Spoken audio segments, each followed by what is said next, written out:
आरक्षणाच्या उपवर्गीकरणासाठी मातंग समाज आज धाराशिवमध्ये एकत्र झालाय। धाराशिवमधील शासकीय विश्रामगृहात बैठक पार पडली आणि आता हे कार्यकर्ते माझ्यासोबत आहेत। काय सांगाल नेमके कशासाठी आहेत सगळे? राज्य सरकारनं येणाऱ्या काळामध्ये उपवर्गीकरणासाठी जो बदर समितीचा अहवाल सादर केलेला आहे, स्वीकारलेला आहे, त्या बदर समितीचा अहवाल स्वीकारल्यानंतर आमच्यातीलच काही समाज बांधव या आरक्षण उपवर्गीकरणाला विरोध करताना दिसतो आहे।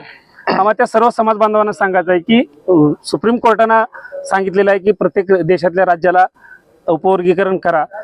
जसं की परवाच कर्नाटक राज्यामध्ये उपवर्गीकरण झालेलं आहे, तसं महाराष्ट्र सरकारमध्ये उपवर्गीकरणाची हालचाली चालू आहेत। त्याबद्दल आमच्यातीलच मोठा भाऊ म्हणून समजल्या जाणारे काही समाज बांधव त्याला विरोध करतात। त्याला विरोध ते करत असावं। आम्ही सर्वच मातंग समाजाचे, सर्व पक्षाचे, सर्व संघटनेचे नेते, सर्व राजकीय पक्षाचे नेते या आज बैठकीमध्ये आम्ही असं ठरवलेलं आहे की ते उपवर्गीकरण झालं पाहिजे, उपवर्गीकरण होणारच। यासाठी जे जे करता येईल, मग ते आंदोलन असतील, मोर्चे असतील, ज्या काही आम्हाला करता येईल ते आम्ही करण्याचं या बैठकीमध्ये ठरलेलं आहे। उपकरणानुसार का वर्गीकरण करायची गरज आहे किंवा का ह्या समाजाला आता एकत्र येण्याची गरज आहे? हे बघा, शाहू महाराजांनी घोडा, सचेत घोडा आणि आजारी घोडा, दुबळा घोडा दिला होता चारा खायला लोकांसाठी, त्या जनावरांसाठी, घोड्यासाठी, बरोबर। परंतु चारा कोणी खाल्ला? तुम्ही सांगा। तर सचेत घोडा चारा खाल्ला। आमची हीच मागणी आहे की आम्हाला डॉक्टर बाबासाहेब आंबेडकरच्या कायद्याप्रमाणे वेगळं अपघड करायचा आहे, कायदा आहे, कोर्टाने आदेश केलेला आहे, म्हणून आम्ही मागणी करतोय अपघडाची। कोण आहे सशक्त घोडा? काय म्हणायचं तुम्हाला नेमकं? हे बघा, 59 जातीपैकी जो बाबासाहेबांना समाजाने जवळ केलं, बरोबर, बाबासाहेबांचं अनुकरण केलं, आम्हाला थोडा वेळ झाला अनुकरण बाबासाहेब करायला, बरोबर, परंतु ज्या समाजानं बाबासाहेब अनुकरण केलं तो समाज पुढे गेला, बरोबर, आणि आमचा समाज थोडा मागे राहिला। त्यांनी मान्य करतात किंवा आमचा समाज अंधश्रद्धा आहे, बरोबर, आता आमचा समाज शिकलेला आहे, म्हणून मागणी करतोय। आणि मागणी आजची नाही, मागणी येत्या 30-35 वर्ष मागणी आम्ही करतोय, बरोबर। म्हणून आम्हाला शासनानं ताबडतोब निर्णय घ्यावा आणि अपघड वर्गीकरण करावं। तर या बैठकीत काही महिला अधिकारी पण आहेत, महिला पदाधिकारी। का तुम्हाला गरज वाटते की मातंग समाज आता एकत्र एवढ्या मोठ्या संख्येने झालंय, आंदोलनाची दिशा तुम्ही आज निश्चित केली, का वाटतं की तुम्हाला उपकरणानुसारच मिळालं पाहिजे? 13% आरक्षण जे SC मध्ये डॉक्टर बाबासाहेब आंबेडकरांनी दिलेलं आहे, त्याच्यामध्ये सामाजिक न्याय आणि समानतेसाठी हा मातंग समाज 59 जातीसाठी पुढे होऊन लढतोय। त्याच्यामध्ये अबकट आरक्षण वर्गीकरण व्हावं, कारण ज्या 59 जातीमध्ये ज्या इतर जाती आहेत त्या दुबळ्या आहेत, त्यांच्यापर्यंत आरक्षणाचा लाभ पोहोचलेला नाही, तो वंचित समाज आहे। आज डोंबारी समाज म्हणा, तो रस्त्यावर आहे, त्यांची मुलं भीक मागून खातात। कैकाडी समाज म्हणा, ते बुरुड म्हणा, मांगारुडी समाज म्हणा, जे की नागाचा खेळ करून समाज, म्हणजे हे जे त्यांचे पारंपरिक व्यवसाय आहेत ते सुटलेलंच नाही, त्यांच्यापर्यंत आरक्षण गेलेलंच नाही। जे का आम्ही सुशिक्षित बांधव होतो त्यांच्यापर्यंत ते आरक्षण घेऊन जाण्याची जिम्मेदारी होती, शिक्षणाचा प्रवाह त्यांच्यापर्यंत नेण्याचं आमचं काम होतं। आम्ही 59 जातीनं गुण्या गोविंदानं डॉक्टर बाबासाहेब आंबेडकरांनी आपली 4 लेकरं आहेत, आईच्या मायेनं त्यांनी सगळ्यांनी वाटून खाऊ म्हणून दिलं, पण आम्ही काही जणांनी असं केलं की ते आम्हीच आमच्याच कसं भाकरीवर डाळ येईल त्या पद्धतीनं ते झालेलं आहे। आणि मातंग समाज फक्त ह्या 59 जे 57 जाती आहेत त्यांच्यासाठी मातंग समाज पुढे होऊन लढायला, 59 जातीपैकी ज्या वंचित राहिलेल्या जाती आहेत त्यांच्यासाठी मातंग समाज पुढे होऊन लढतोय।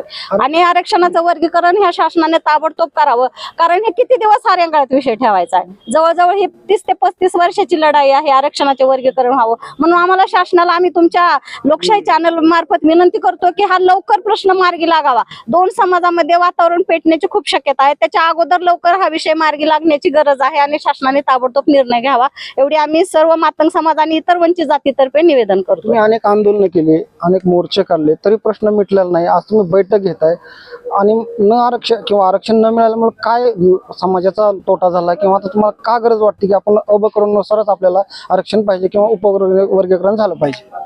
खरं सांगायचं म्हणलं तर पूर्वीच्या कालखंडामध्ये शिक्षणाचं प्रमाण खूप कमी होतं।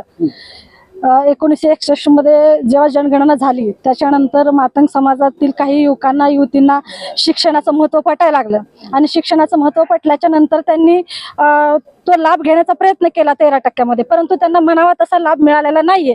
म्हणून मातंग समाजाला वाटतंय की मातंग समाजासाठी व मातंग समाजासारखे इतर घटक आहेत जे 59 जाती आहेत त्या सर्वांचा विकास व्हावा आणि प्रत्येकाला हे आरक्षणाचा लाभ मिळावा म्हणून मातंग समाजाला हे स्वतंत्र आरक्षण पाहिजे. कारण येणाऱ्या भविष्यामध्ये येणाऱ्या पिढीचं काहीतरी चांगलं व्हावं, येणाऱ्या पिढीला काहीतरी चांगलं मिळावं यासाठी आम्ही आरक्षण मागतो सरकारकडे. आतापर्यंत काय मिळालं मातंग समाजाला? आतापर्यंत काही मिळालेलं नाहीये म्हणून तर आम्ही आरक्षण मागतोय. आरक्षण मिळाल्याच्या नंतर आम्हाला 100% खात्री आहे की आमच्या मुलाबाळाचं भविष्य घडणार. शिक्षणाचं महत्व आम्हाला आता पटलेलं आहे.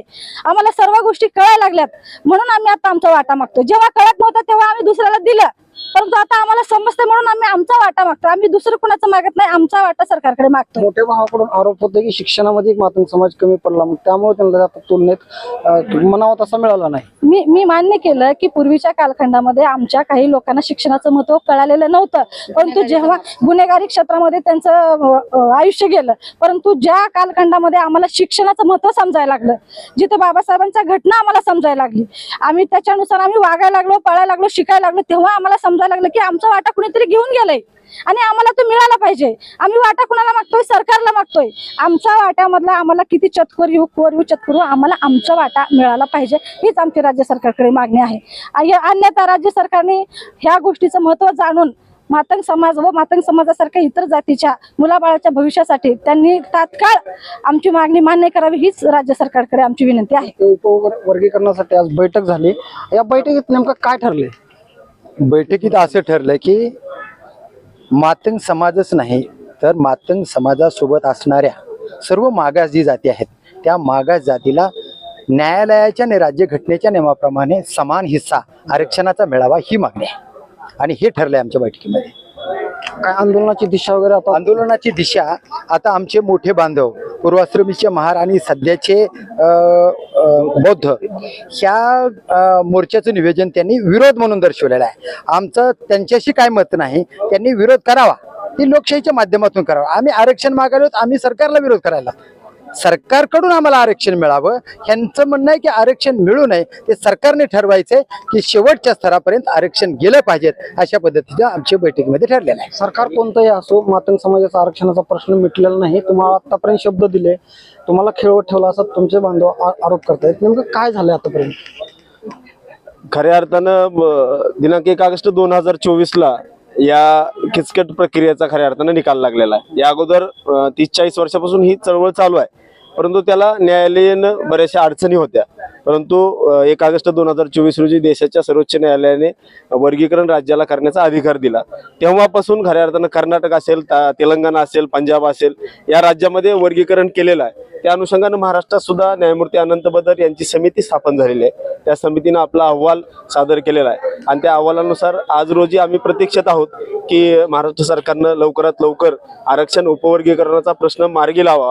अन्यथा महाराष्ट्रातील मातंग समाज असेल, चर्मकार समाज असेल, ढोर समाज असेल, वाल्मिकी समाज असेल, भंगी समाज असेल यासह इतर ज्या वंचित उपेक्षित जाती आहेत त्या जाती एकत्र येऊन या सरकारच्या विरोधामध्ये मोठा जनआंदोलन उभा करणार आहेत. या पद्धतीचं आज आम्ही ठरवलेलं आहे. सोशल मीडियावर टीका होते की RSS ला पूरक असं मातंग समाजाच्या ज्या संघटना आहेत असं वातावरण करतात, त्यांना जाणून बुजून समाजामध्ये तेढ निर्माण करायचं आहे असं पोस्ट फिरत आहे. त्यावर काय म्हणणं आहे तुमचं? खऱ्या अर्थानं मातंग समाज स्वतःचे हक्क मागत आहे आणि मातंग समाज स्वतःचे हक्क मागत असताना तो 59 जाती ज्या उपेक्षित आहेत त्यांचे सुद्धा हक्क मागत असताना मातंग समाजाला हिणवणं, त्यांना RSS म्हणणं किंवा बीजेपीचा पक्ष कार्यकर्ता म्हणणं अशा पद्धतीचं जे ट्रोलिंग चालू आहे ते ट्रोलिंग बरोबर नाही. परंतु आम्हाला काही शब्दाला शब्द वाढवायचा नाही. त्यामुळे आम्ही आमच्या समाजाला किंवा आमच्या कार्यकर्त्यांना सांगितलेलं आहे की आपण शांततेमध्ये घ्या. आरक्षण वर्गीकरण इथल्या सरकारला करावंच लागेल. ते करायला आम्ही भाग पाडणार आहोत कारण की भारतीय राज्यघटनेचे शिल्पकार भारतरत्न डॉक्टर बाबासाहेब आंबेडकरांनी त्या पद्धतीनं जी घटना अस्तित्वात आली त्यानुसार कलम 14, कलम 15 आणि कलम 16 या पद्धतीनं सुप्रीम कोर्टानं निर्णय दिलेला आहे आणि त्या अनुषंगानं इथल्या सरकारला आरक्षण वर्गीकरण करावंच लागेल. तर मातंग समाजाला अ ब करूनुसार आरक्षण मिळावं किंवा वर्गीकरण करूनच या समाजाचा विकास होणार आहे असं मत आता मातंग समाजाच्या विविध संघटनेतील लोकांनी या पदाधिकाऱ्यांनी व्यक्त केले. काकासाहेब कांबळे, लोकशाही मराठी, धाराशिव. लहू दिवस चालव्यांचा छत्रपती शिवाजी महाराजांचा लहूजी मातंग एक सुटीचा डॉक्टर बाबासाहेब आंबेडकरांचा